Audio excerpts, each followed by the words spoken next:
at the Australian Maritime College, an affiliate of the University of Tasmania. He works with currently works with the Department of Defence Australia as head of Hydroacoustics.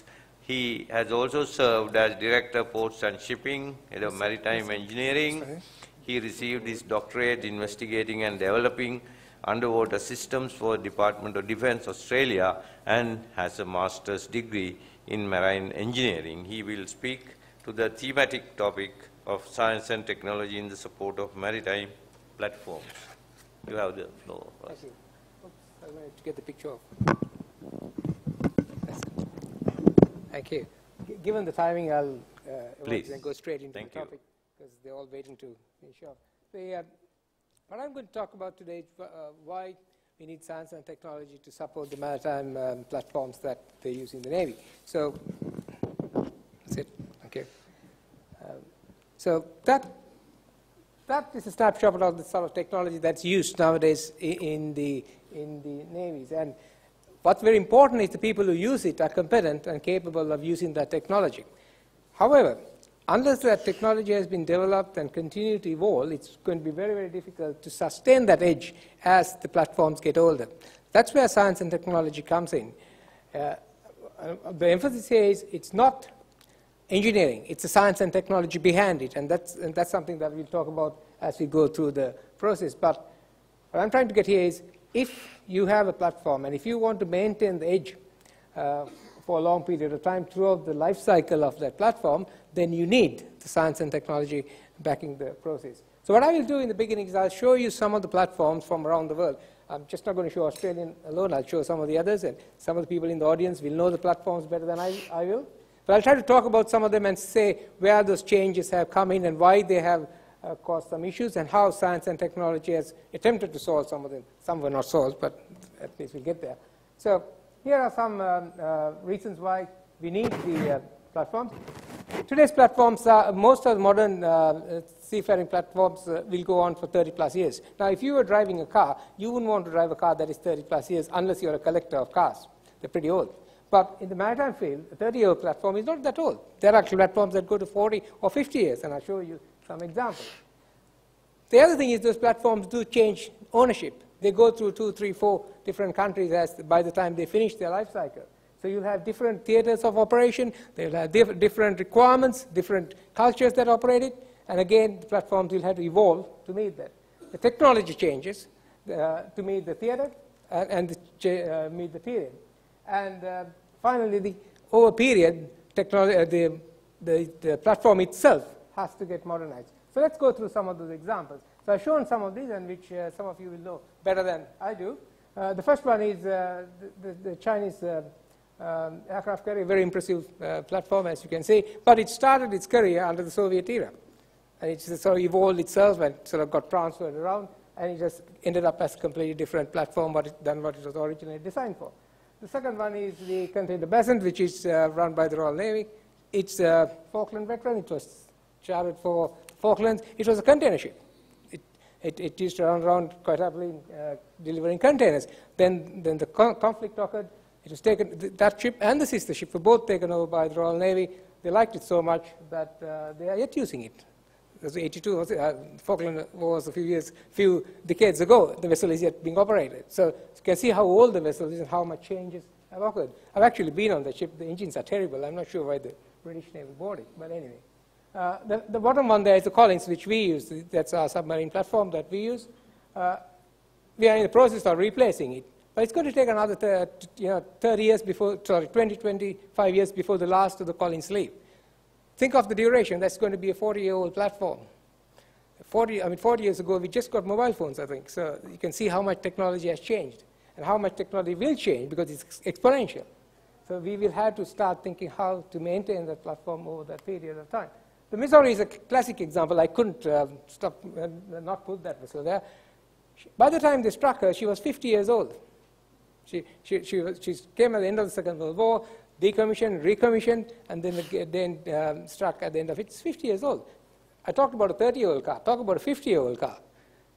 But she was a very good platform. And the last one is the FFG that the US Navy used, but all the other, a lot of other navies use. Very, very versatile platform. And it has done a lot of different, each country uses it for a different purpose.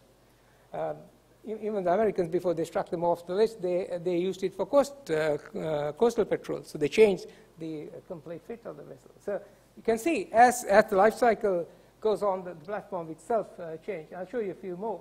Where the owners changed. And if you have any people from India, they will know this vessel very well. It started off as a Russian, and you can see the difference, the Russian helicopter carrier, and then it turned out to be an aircraft carrier. You can see the difference of the platform there and how it changed. The second one I know a little bit more because that's the Australian. We bought 2 tank carriers from the US, 25 years old by the time we bought them, so they were pretty old.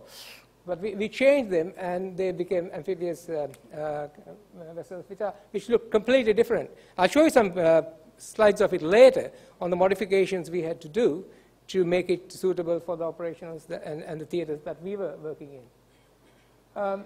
Here are a few more. Again, the British small aircraft carrier that went to India. The upholders that went to Victoria. Don't know whether you remember or not, the British got rid of all of their conventional submarines, and they passed it off onto the Canadians. That platforms are yet operating. They're having a lot of problems, but they're yet operating. They're very old platforms. We bought the Bay-class vessel from the Royal Navy, and we are changing how it's used. This last one is an interesting one. It was sold before it was taken up by the original Brunei board ordered the vessels. They didn't buy it, and it was then given to the Indonesians. So you can see the vessel changed hands before it even was commissioned. So you can see the variations that science has to play to enable these platforms to meet the requirements.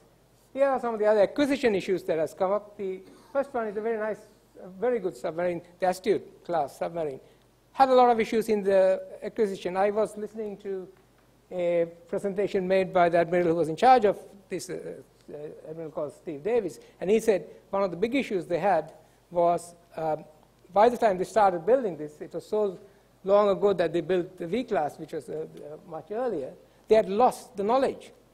They lost the science knowledge. And his words were, it's like a muscle. If you don't use it, you lose it. And they had to go. In fact, he said one of the most embarrassing things, he had to go to the Americans and ask for help to develop someone. The next one is even worse, the Spanish submarine, the S-80. They launched it, and it's 70 tons too heavy. Submarines are supposed to submerge, but they are also supposed to come up. So they're having an issue. It will be fixed. The science will fix it. But maybe they should have done some of the science beforehand to get rid of it. Another one is the F-21, which has also had some issues. Given the timing, I'll skip some of them. But the platform is a complex beast. With all that sort of things, it's a very, very complex beast, and that's why you need the science and technology to keep it moving. This is the one I was talking about, the tank carriers we bought from the US. By the time we were modifying these vessels, what the Army, being totally inconsiderate of the Navy, what they did is they decided to change their platforms. So when they changed their platforms, we had to make sure that this vessel could take their new platforms in. So we do a lot of testing. This is some of the testing we did on how to unload from the big vessel onto the smaller vessels and to see whether the things like tanks can go across without causing them to sink. And we did a lot of science and technology work that would not have been done unless we had a science and technology background operating in that area. Show you a couple more. We do a lot of computational work as well. I told you we are involved in the next phase of getting the next platform. So we do a lot of future proofing to make sure that the next platform coming in is capable of doing what it should do. Here's another example. We had the Canadian, I talked about the British selling the upholders. The Canadian, the first of the class, when it was going back to Canada, had a fire on board, and 2 or 3 sailors died. I can't remember exactly how many. We just spent a lot of time trying to find out whether the same problem could occur to us.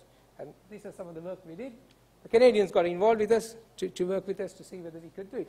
One of the reasons why we could work with the Canadians or with the British or with whoever is because the science and technology there was owned by the government. It was a government organization. So we could do government-to-government work. If it's privatized or if it's run in a university or wherever, it's very difficult for the countries to work across the borders. You just don't get that conduit.